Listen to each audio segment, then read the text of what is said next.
Foundation వ్యవస్థాపకులు స్వర్గీయ చేబోలు వీరమధు 41వ జన్మదినోత్సవం సందర్భంగా వారి తల్లిదండ్రులు చేబోలు వీరరాఘవులు లక్ష్మీల ఆధ్వర్యంలో కాకినాడలో పలు సేవా కార్యక్రమాలు నిర్వహించారు. కాకినాడ స్థానిక సాంబమూర్తి నగర్లో గల ప్రభుత్వ అందుల వసతి గృహంలో వారు కేక్ కట్ చేసి వేడుకలు నిర్వహించారు. అనంతరం హాస్టల్కి మిక్సీ, వాటర్ కూలర్ అందజేసి విద్యార్థులకు దుస్తులు, స్వీట్స్, పండ్లు పంపిణీ చేశారు. ఈ సందర్భంగా ఫౌండేషన్ అధ్యక్షుడు చేబోలు వీరరాఘవులు, విశ్వబ్రాహ్మణ సంఘం నాయకులు ఆవుపాటి ఉమాశంకర్లు మాట్లాడుతూ సేవాభావం కలిగిన వీరమధు తమ మధ్య లేకపోయినప్పటికీ అతని యొక్క ఆశయాలను కొనసాగిస్తూ ఫౌండేషన్ ద్వారా అనేక సేవా కార్యక్రమాలు నిర్వహించడం జరుగుతుందన్నారు. దానిలో భాగంగానే వీరమధు పుట్టినరోజు సందర్భంగా అందులకు పేదలకు దుస్తులు, పండ్లు పంపిణీ చేయడం జరిగిందని తెలిపారు.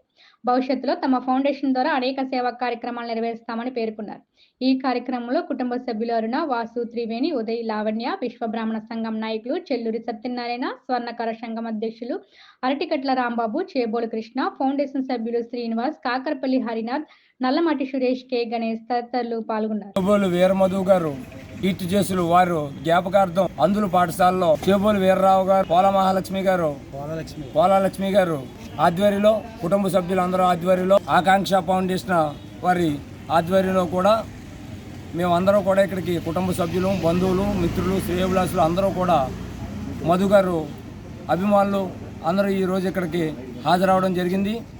ఈ కార్యక్రమం వీరమధు గారి జన్మదినోత్సవం సందర్భంగా వారు మాలో లేకపోయినా కూడా వారు చేసిన సేవలు కానీ అనేక కార్యక్రమాలు కూడా ఈరోజు మేము గుర్తు చేసుకుంటూ ఆకాంక్ష ఫౌండేషన్ అనే ఒక సంస్థను ఏర్పాటు చేసి మా అందరికీ ఎంతో ఆదర్శనీయమైన వీరమధు గారు వారు లేకపోయినా కూడా వారు విధులు వెళ్ళిన జ్ఞాపకాలన్నీ కూడా మాకు ఎప్పుడు మా మదిలో ఉంటాయి.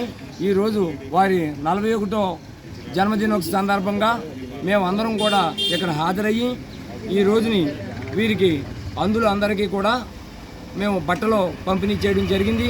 అలాగే మిక్సీ ఒకటి అందజేయడం జరిగింది. అదే తరువాత లేడీస్ హాస్టల్కి వెళ్ళి వారికి కూడా బట్టలు పంపిణీ, వాటర్ ఫోటో కూడా మొత్తం అందజేయడం జరుగుతుంది. త్వరలో వాటర్ డిస్పెన్స్ కూడా అందజేయడం జరుగుతుంది. కనుక మేము ఇలాంటి కార్యక్రమాలన్నీ కూడా ప్రతి సంవత్సరం రాఘవ్ గారు వారి కుటుంబ సభ్యులు కూడా ఆ కుమారుడు జ్ఞాపకార్థం ఏదో కార్యక్రమాలన్నీ కూడా చేస్తూ వచ్చారు. గతంలో మధు గారు ఉన్నప్పుడు కూడా బ్రతుకు 10 మందికి బ్రతికించు సహకరించని నినాదం మీద ఎన్నో సేవా కార్యక్రమాలు చేస్తూ అలాగే ఎంతోమంది విద్యాబుద్ధులకు కూడా సహకరిస్తూ ఎన్నో కార్యక్రమాలు చేయడం జరిగింది. వారిని ఈరోజు మేము అందరం కూడా స్మరించుకుంటూ ఈ కార్యక్రమం అంతా కూడా చేస్తూ జరిగింది.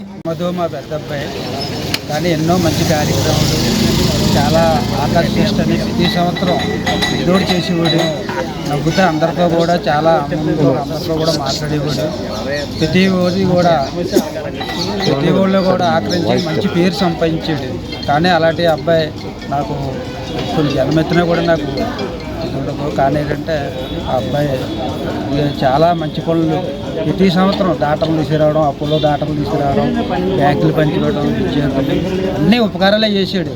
నాకు మంచి పేరు సంపాదించాడు. జగన్నాథపురం అంటే వీరమధు అంటే పలా తండ్రి గారి అబ్బాయి చాలా మెచ్చుకుంటారు. కానీ ఎన్నో కార్యక్రమాలు ప్రతిదీ కూడా అందరికీ లేని వాళ్ళకి అందరికీ కూడా అందరూ చేసాడు. కానీ నాకు దూరం చేసాడు. చాలా బాధాకరంగా ఉంది. అది ఎప్పుడు కూడా అలాగా మర్చిపోలేక నాకు అలాగే పిల్లలు చూసుకుంటూ అలాగా చేస్తున్నాను. అలా హాస్టల్ పిల్లలకి ఒక మిక్సీ ఇచ్చాం, 40 మందికి బట్టలు ఇచ్చాం.